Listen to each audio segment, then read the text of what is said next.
Salut mes amis, bienvenue encore une fois sur ma chaîne, Amis de Sagesse. Si c'est votre première fois d'y arriver, il serait mieux de vous abonner pour ne pas rater des vidéos que nous publions là-bas. Alors, si c'est votre retour, bon retour. Aujourd'hui, je voudrais partager avec vous un petit sujet. On ne va pas développer, mais pour les autres jours, on pourra développer cela. Je voudrais parler à propos des églises, puisque parfois, nous voyons qu'il y a des églises qui se créent chaque fois.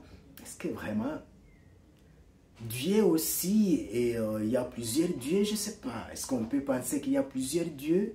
Puisqu'il y a plusieurs églises. La personne va quitter une église pour une autre. Est-ce que l'église là où cette personne a quitté, il n'y avait pas Dieu?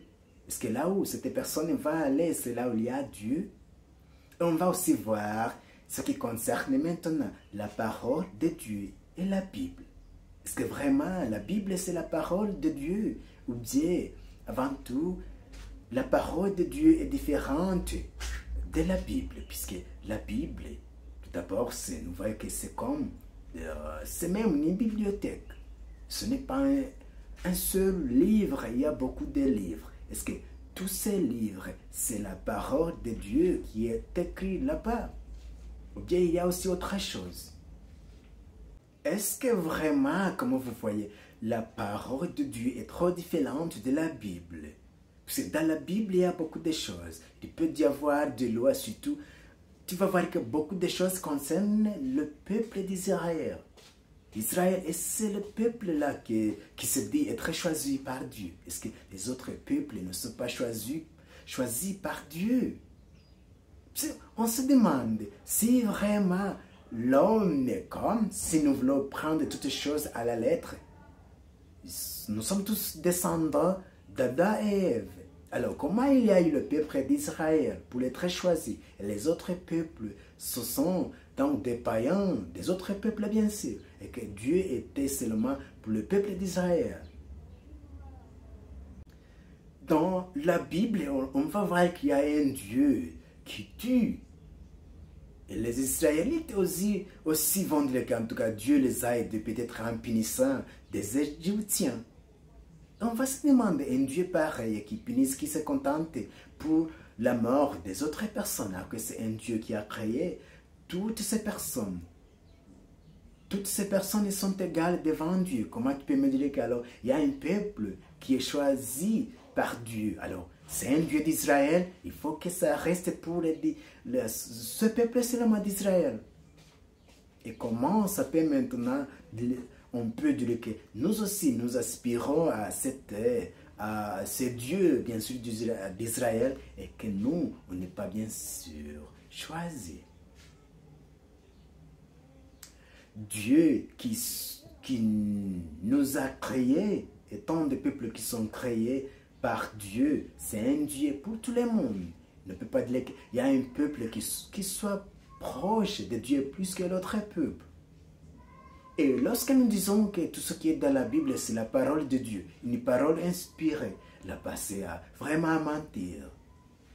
Puisqu'il y a des livres là-bas qui sont, nous disons même des proverbes. Est-ce que des proverbes c'est pour Dieu ou bien il y a des cantiques qui sont composés, il y a des psaumes de David.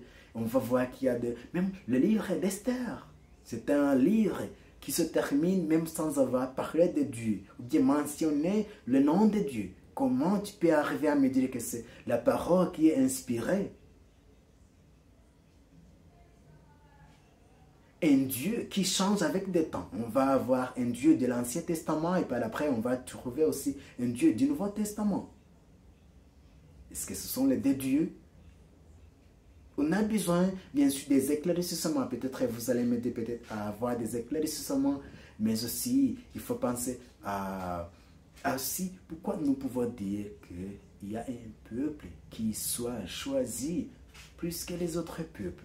Et par après, bien sûr, ils ont divisé partout que les autres peuples vont aspirer à ce Dieu. Donc, ils vont profiter. C'est comme s'ils vont profiter. Et comment tu peux dire à une personne qu'il y a une personne qui est morte pour tes péchés, alors que tu n'étais pas là, ou bien que ce n'était pas dans ta famille, et toi tu n'étais pas encore né? Comment tu seras bien sûr condamné, ou bien on va dire qu'il y a la personne qui est morte pour tes péchés. Alors il faut croire en cette personne alors que tu n'étais pas là. Et comment toi tu penses à propos de cela? Parce que ici on va échanger des idées pour avoir des éclaircissements. Parfois on va te dire que ça demande de la force de l'Esprit Saint pour comprendre cela. Parce que vraiment ça, il y a des trucs qui demandent donc d'utiliser aussi ta raison. Dieu t'a donné la raison.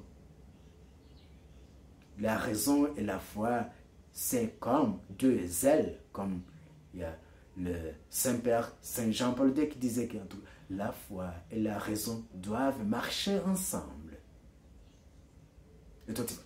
Et toi, tu vas dire qu'une chose demande de la force de l'Esprit Saint pour comprendre cela. Mais lorsque tu dis que ça demande de la force de l'Esprit Saint, et tu oublies que Dieu t'a donné aussi la raison que tu peux utiliser. Pourquoi tu as peur de raisonner?